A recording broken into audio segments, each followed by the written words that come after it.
बात आती है कि सबसे इंपॉर्टेंट चीज जिसको आप देखने आए हैं वो है गागर में सागर, और इसको किस तरह से हमें यूटिलाइज करना है। बच्चों पहले तो आप समझ लीजिए गागर में सागर का मतलब है, ये एक मुहावरा ही है कि गागर मतलब ये चुल्लू इसको बोलते हैं, इतना इसमें पूरा सागर भर देना।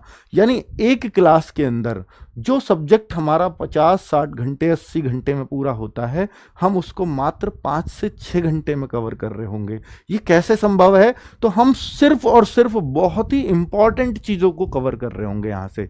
और ये इंपॉर्टेंट चीज़ें कैसे पता चलती हैं?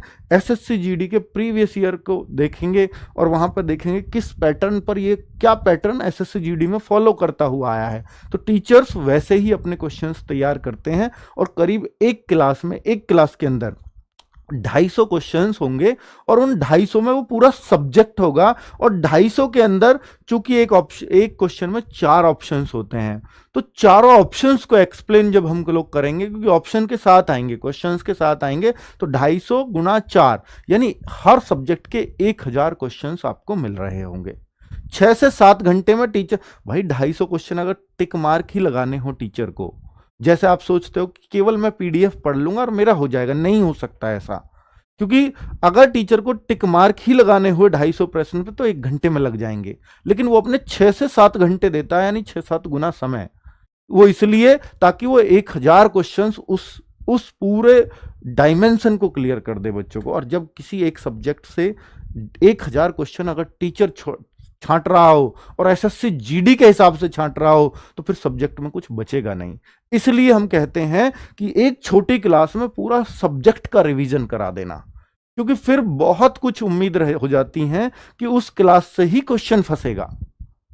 मैं ये नहीं कहता कि 100% फंसेगा, पर बहुत चांस है, क्योंकि हर टीचर इस पर मेहनत करता है, देखता है भाई क्या क्या पूछा जा सकता है। उन सारी चीजों को हम क्लैरिटी से बताएं बच्चों को कि भाई इसको जरूर करना, ये इंपॉर्टेंट है, इसको जरूर पढ़ना, तो वो सारा रिवाइज हो जाता है बहुत बढ़िया तरीके से।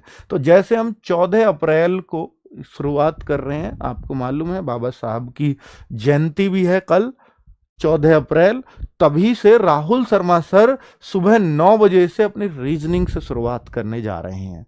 और रीजनिंग की शुरुआत हमेशा जबरदस्त मानी गई है। मैं हमेशा पेपर में भी कहता हूं कि अगर आपको पेपर करना हुआ तो अगर रीजनिंग पहले आ जाए, या रीजनिंग जिस भी नंबर पे हो सबसे पहले रीजनिंग करो, वो आपका बैलेंस बनाती है। तो रीजनिंग राहुल शर्मा सर करा रहे होंगे पार्ट 1। रीजनिंग को हमने 2 भागों में, मैंने क्या बोला कि इस बार हम गागर में सागर को बहुत तसल्ली से कराएंगे, इसलिए आपको इतनी क्लासेस दिख रही होंगी ताकि बच्चे पे लोड ना पड़े। हर बार जब गागर में सागर आती थी तो 2-2 क्लास एक दिन में होती थी, तो 12 घंटे पढ़ना पड़ता था बच्चों को, जो उसके लिए बहुत मुश्किल हो जाता था लास्ट टाइम पे। अब हमने क्या किया कि बच्चे को 6 घंटे से ज्यादा ना पढ़ना पड़े, बाकी वो अपने रिवीजन में टाइम लगाए, इस पीडीएफ की एक बार और प्रैक्टिस कर ले, रिवाइज कर ले, और वो तैयार हो जाए अगले दिन के लिए। तो वैसा हमने कोशिश की है बच्चे के हिसाब को देखते हुए। 9 बजे से ये क्लासेस, सभी क्लासेस 9 बजे से ही स्टार्ट होंगी। तो अगले दिन यानी 15 अप्रैल को, क्योंकि बच्चों की ये भी एक चॉइस रहती थी सर करंट अफेयर्स को आप बिल्कुल लास्ट में लेते हो, और वही हमने नहीं पढ़ा होता, तो फिर लास्ट में हम कैसे उसको फिर इतनी जल्दी तैयार करेंगे। तो इसलिए हमने करंट अफेयर्स भी इस बार शुरुआत में ही रख दिया, लेकिन करंट अफेयर्स की क्लास सुबह 6 बजे ही होगी। तो 15 अप्रैल को करंट अफेयर्स सुबह 6 बजे, बाकी सभी क्लासेस 9 बजे से हैं। ये हिंदी होगी तीसरी क्लास, यानी 16 तारीख को नीरज सर ले रहे होंगे हिंदी 9 बजे से, और इंग्लिश वाले बच्चे भी उसी दिन, यानी हिंदी इंग्लिश में से आपको एक ही करना है, तो इंग्लिश की क्लास बस 11 बजे से शुरू होगी, ठीक है। तो इंग्लिश वाली भी क्लास हो जाएगी। स्टैटिक जीके बहुत ही इंपॉर्टेंट टॉपिक है, और सोनवीर सर क्या जबरदस्त पढ़ाते हैं आप सबको मालूम है। तो 17 अप्रैल को स्टैटिक जीके की क्लास सोनवीर सर ले रहे होंगे। और अब आ जाओ दीपक भाटी सर पर, मैथ्स की क्लास 18 अप्रैल को पहला पार्ट यानी 2 पार्ट में मैथ्स करा रहे हैं, क्योंकि 12 घंटे नहीं पढ़ाना हमें, आपको 6-6 घंटे पढ़ाना है। तो यहां पर आधे चैप्टर्स तो मैथ्स के यहां हो जाएंगे, और दूसरा पार्ट दीपक भाटी सर ने 24 अप्रैल को रखा है 9 बजे से ही, वहां पार्ट 2 हो जाएगा।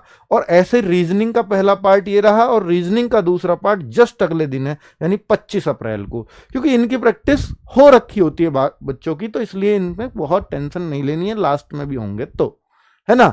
और अब बात आती है क्योंकि जीएस पहले होना जरूरी है, तो पॉलिटी 19 अप्रैल को अजीत सर ले रहे होंगे, भावना मैम 20 अप्रैल को ही 19 अप्रैल अजीत सर और 20 अप्रैल को भावना मैम बायोलॉजी, 21 अप्रैल को ज्योग्राफी की क्लास है आरुषि मैम, 22 अप्रैल को विनय सर आपके इकोनॉमिक्स ले रहे होंगे, और 22 अप्रैल को ही शाम को यही एक और क्लास का टाइमिंग चेंज रहेगा, एक दिन में बस 2 क्लास 22 अप्रैल को होंगी।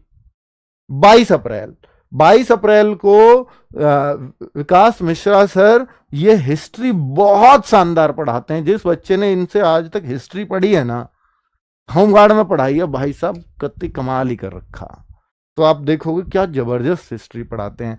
केमिस्ट्री आपके राहुल पालीवाल सर केमिस्ट्री के जादूगर हैं एकदम, है ना। और फिजिक्स का तो धर्मेंद्र सर का नाम है ही, आप सबको मालूम है, अंत धर्मेंद्र सर से कर रहे होंगे हम लोग। तो भाई पूरा एक शेड्यूल है, इसको जरूर नोट कर लीजिएगा। यही आपका जो टेंशन थी ना कि सर हम क्या करें लास्ट में, कैसे पढ़ें सारे सब्जेक्ट्स को, देखो साइंस को भी हमने 3 पार्ट में पढ़ा रहे हैं आपको, ताकि कोई कसर ना छूटे बच्चे की, है ना। तो आप जब ये सारी क्लासेस ले लेंगे, हर दिन आपको रिवीजन करना है, हर क्लास की हम पीडीएफ भी प्रोवाइड कराएंगे, क्योंकि बार बार क्लास नहीं देख सकते आप, आपको देखना है कि मैंने स्टैटिक जी के पढ़ तो ली लेकिन मुझे रिवीजन और करना है एक बार। तो हर दिन आपके पास 6 घंटे ही पढ़ना है, बाकी टाइम तो रिवीजन ही करना है, तो फिर बाकी क्लासेस को भी रिवाइज कर लें। ये इतिहास गवाह रहा है इस बात का कि हमारे गागर में सागर का नाम हर बार बच्चों ने लिया है जब भी वो एग्जाम दे करके आए, कि बहुत फायदा हुआ गागर में सागर से, क्योंकि एसएससी का एक निश्चित सही पैटर्न है, वो ऐसा नहीं है कि कुछ भी अलग ले आएंगे। और एसएससी का तो अब ये हो गया है कि पेपर का लेवल ही बहुत आसान बनाने लगे हैं। तो जो हम कुछ एक्सपेक्ट करते हैं कि भैया ऐसा ऐसा आएगा, तो वैसा वैसा ही आ भी जाता है। अब कुछ अनएक्सपेक्टेड ही पूछ लिया तो घबराने की आवश्यकता नहीं है बच्चों। कुछ अगर अलग ही लेवल का पूछ लिया तो बिल्कुल घबराने की आवश्यकता नहीं है, क्योंकि अगर अलग लेवल का पूछ लिया तो फिर सबके लिए कंपटीशन एक ही जैसा है बच्चों, एक ही जैसा, ठीक है, सबके लिए एक जैसा है फिर कंपटीशन, क्योंकि फिर सब ही कम स्कोर करेंगे, और जब सब करेंगे तो फिर कंपटीशन में कोई फर्क नहीं पड़ता। भाई अलग ही पूछ डाला तो पर कम से कम जो पूछ रहे हैं और जिसको सब पढ़ के आए वो आपका भी रिवाइज होना चाहिए ना। और इसको पूरे भारत से बच्चे इस क्लास को देख रहे होंगे, पूरे भारत से, क्योंकि आपको भी पता है कि एसएससी जीडी में आरडब्ल्यूए को पूरा भारत देखता है, हर स्टेट से भारी संख्या में बच्चा देखता है जो इस क्लास को। अब बच्चों मैं तो कह रहा हूं हिंदी भाषी स्टेट को तो खैर अलग प्रयास डालने पड़ते हैं, लेकिन जो हिंदी भाषी स्टेट के बच्चे नहीं हैं, जो असम से हैं, वेस्ट बंगाल से हैं, पंजाब से, जम्मू कश्मीर से, महाराष्ट्र से, ये जो बच्चे हैं, हिमाचल प्रदेश से, ये जो बच्चे हैं, इनके लिए तो ये वरदान है, क्योंकि केवल इससे भी बच्चे सिलेक्शन ले जाते हैं यहां इन स्टेटों में, केवल गागर में सागर करने से। ऐसे बहुत सारे कमेंट्स मैं आपको पीछे दिखा दूंगा, ठीक है। फिर भी मैं कहूंगा देखो, जो शुरुआत से मेहनत करता हुआ आया है ना, उसके लिए तो ये जबरदस्त काम करेगा रिवीजन का। लेकिन जो अब केवल अभी पढ़ रहा है, केवल इनसे ही पढ़ रहा है और पहले कुछ भी नहीं जानता, तो फिर उसके लिए भी ये सबसे बेस्ट है, क्योंकि अब इससे बढ़िया आप कुछ नहीं पढ़ सकते। मैं ये नहीं कहता कि सब कुछ करके आ जाओगे इसमें से, पर भाई अगर आपने पहले पढ़ा है तो फिर बहुत कुछ करके आ जाओगे इसमें से। नहीं भी पढ़ा है तो फिर इससे बेस्ट कुछ और नहीं हो सकता लास्ट टाइम पे। Sir full mock